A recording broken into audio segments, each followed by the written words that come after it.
How you doing today? This is Jim Cardona from Cardona Pinball Designs. Today's video, I wanted to talk to you about what's going on. So I just want to go over some of the lessons learned about 2.0 games. Up to this point, it's September 2023. One thing I want to say is these are not necessarily mistakes, right? So you might say, hey, he's just listing where people made mistakes. I think some of these things were design decisions and decisions that were made, and some in the community disagreed with those. But so I would say lessons learned in that way, but they weren't necessarily mistakes. They made choices that some other people didn't like. Okay, so the first one, the theme changes. Okay, what happens is when we're making these 2.0 games, we're making them for games that some people just really love. They've been playing them for a lot of years, 20, 30 years. When you make drastic changes to that game, and those changes change the theme especially, seems like when the theme is changed, some people got upset. Okay, so I can give you two examples, and the first example is my own game, which was No Good Gofers, and the original game, it had two Gofers, right? And these two Gofers were terrorizing the golf course, and you as the player, as the golfer, is trying to hit these Gofers and trying to, as you're playing golf. Okay, pretty simple concept. So what I did was I was thinking of, if you're familiar with the story of Mice and Men, or maybe, well, that's kind of dark, but Sling Blade, or there's been a lot of Looney Tunes cartoons that have took that theme where you have like the little mouse and the giant mouse, and the little mouse is real smart and the giant mouse is kind of dumb. So I wanted to go with that same angle. So instead of having a big dumb gopher and a smart gopher, I had a bear, right? In the beginning of the game, in one of the beginning screens, you see the bear getting hit on the head with the ball. Whoa! Whoa! And then there's other scenes. You don't see them every single time you play, but they show different ones every time you play. And there's another one where the bear talks and he's like, I can't remember anything. But Buzz said I'm a gopher, and he's my best friend. So the idea was he lost his memory, and now he's being controlled, and he's just this big dumb bear, right? So what happened was there was all this backlash. When I first came out with this game, there was all these people that said, hey, why are you changing the theme of the game? It's supposed to be two gophers. Why are you putting a bear in there? And I'm like, well, I'm creating a new game. Can I change something? There was this idea I had, and I thought it was a good idea. And if it had been an original game, nobody would have said anything. But the fact of the matter was, you got people that have been playing this game with two gophers for 30 years, and they got upset. Now, another company that did the same thing, well, I shouldn't say the same thing, but they made a theme change that was a lot of pushback on, was Pedretti when they came out with the Whirlwind 2.0. The theme of the game, it's a whirlwind, right? So there was this whole series of games that they did that were based upon catastrophes. There was, the Earth Shaker, which was about earthquakes, and then the Whirlwind, which is like, tornadoes and that sort of thing. There was a series of games that they did, and there was more than just those. So these games were very popular.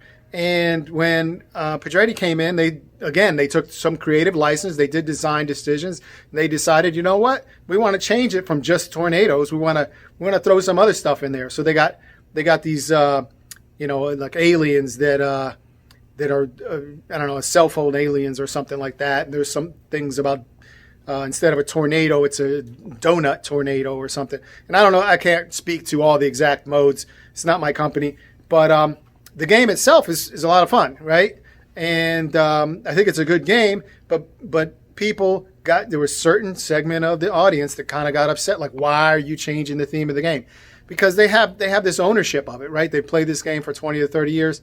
So now, like, one of the things that happened, and again, this was another Pedretti game, was with Funhouse when it first came out. They did a lot of beta testing. And I had spoken with some of their beta testers. I've spoke with the Fast guys before it came out. And, every machine they had on it the game played great. And then when they released it, they found out that there was a bunch of Funhouse games that were wired different, right? So there was a certain section, like it was a series of I believe it was 3 switches that were wired backwards in some games, and it was a large population.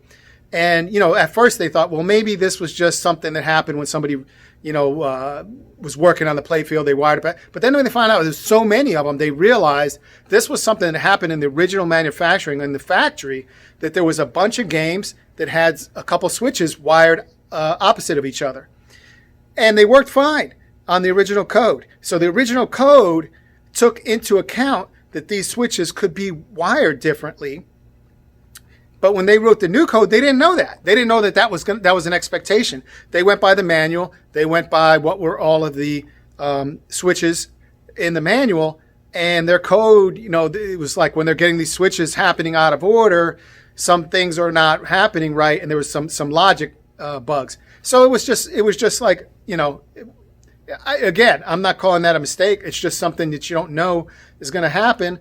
And, it's part of the game, right? Once you release a product and you start getting quantity out there in the audience, you start to find some things. Hey, this is something that we didn't expect to see, and they needed to troubleshoot it. And it was something, and they handled it admirably, right? They were able to, update their code to take care of that problem, and it worked. Okay. The next one, 1.0 game support, right? So, this one, again, it's just a lesson learned, but this 1.0 support is extremely important to a lot of people, especially for games that were popular. So, for example, like No Good Gofers, Funhouse, Whirlwind, for sure, people love those original games. They want to play the original game exactly as it was intended. So that code needs to be perfect. Okay. So we've spent a lot of time really perfecting that 1.0 experience as far as my company, and having that work exactly like the original. Okay. So the way we did that was we didn't. So here's what happened initially is a lot of people were saying, well, we just use PinMain, right? PinMain.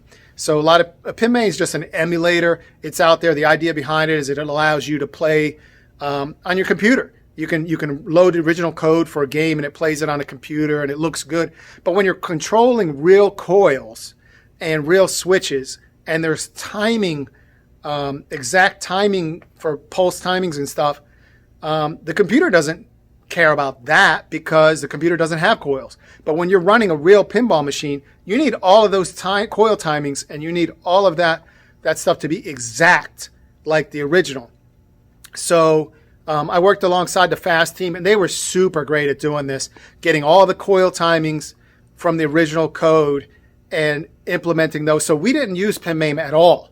Okay, we rewrote the code from scratch, and since we're working with Williams, we have access to some of that original content, so that we were able to, of course. And then I say, you would say, why'd you have to rewrite it? Well, because it's a different processor. I'm using a modern Intel NUC processor that's super fast. I'm not using like a 6800 processor that was made in the 1980s or 1990s.